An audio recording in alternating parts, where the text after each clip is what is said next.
안녕하세요. 이은주입니다. 통계청이 지난 12월에 발표한 아동 청소년 삶의 질 2022 지표 보고서에 따르면 청소년의 3인 1위가 자살이라고 합니다. 청소년의 정신건강과 관련된 지표 또한 전부 악화되고 있는 추세인데요. 우리 사회에 절실한 지원이 필요한 가운데 정신건강과 청소년의 마음을 지켜주는 곳이 있습니다. 충청북도 교육청 마음건강증진센터의 세 분과 이야기 나눠보겠습니다. 어서 오세요. 안녕하세요.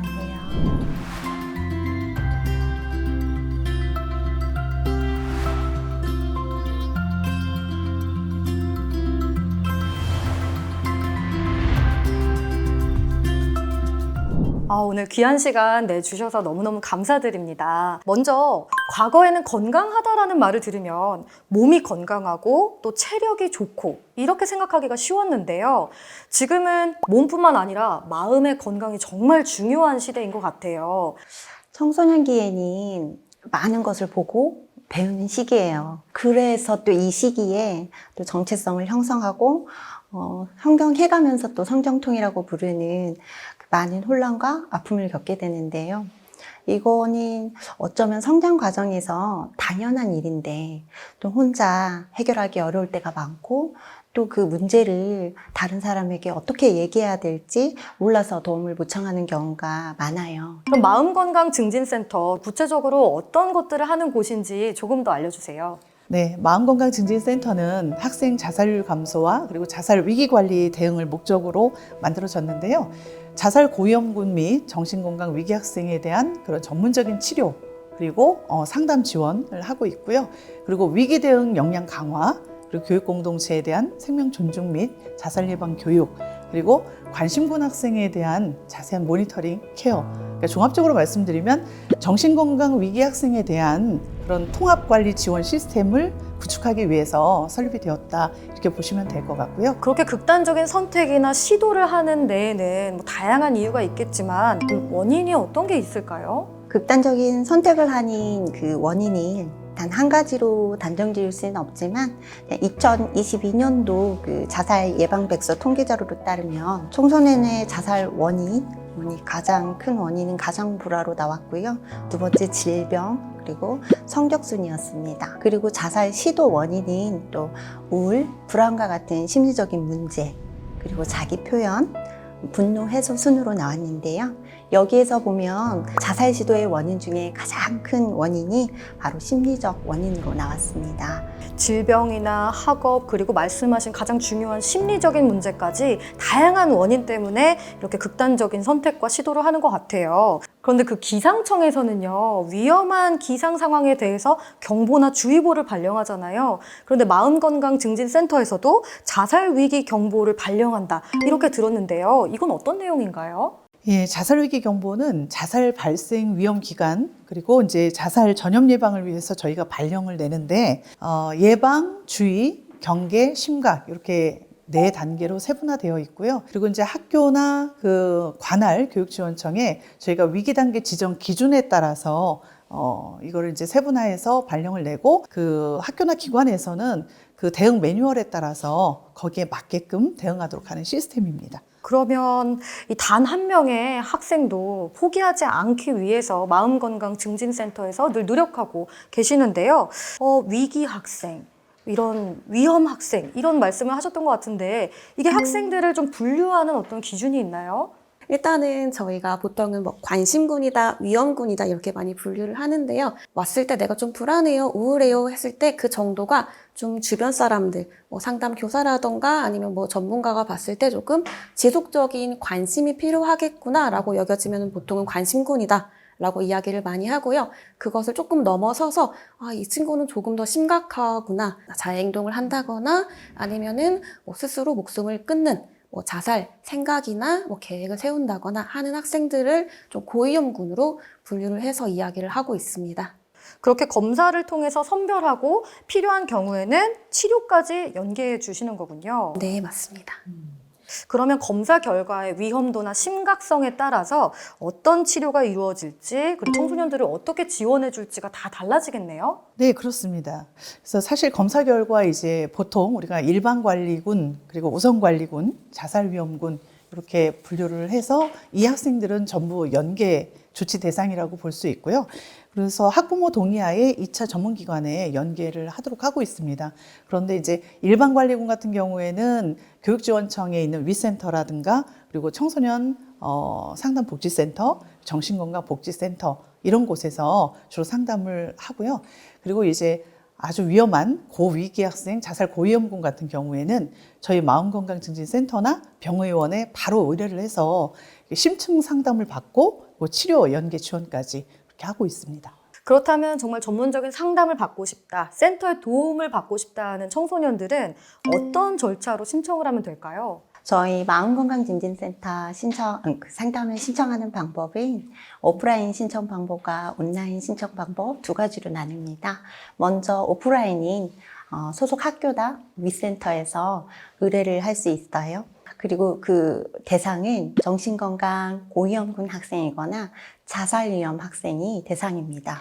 의뢰가 되면 상담 일정 확인하고 보호자하고 함께 동반해서 상담이 진행됩니다. 네, 두 번째 온라인 신청은 대상은 오프라인과 마찬가지로 정신건강 고위험군 학생이나 자살 위험 학생이고 직접 저희 충청북도교육청 마음건강증진센터 홈페이지를 접속한 후에 신청하실 수 있습니다. 온라인과 오프라인으로 신청을 하면 된다, 이 말씀이시죠? 센터 내 상담이나 치료 외에도 학교로 직접 찾아가서도 청소년에게 힘이 되어 주신다고요?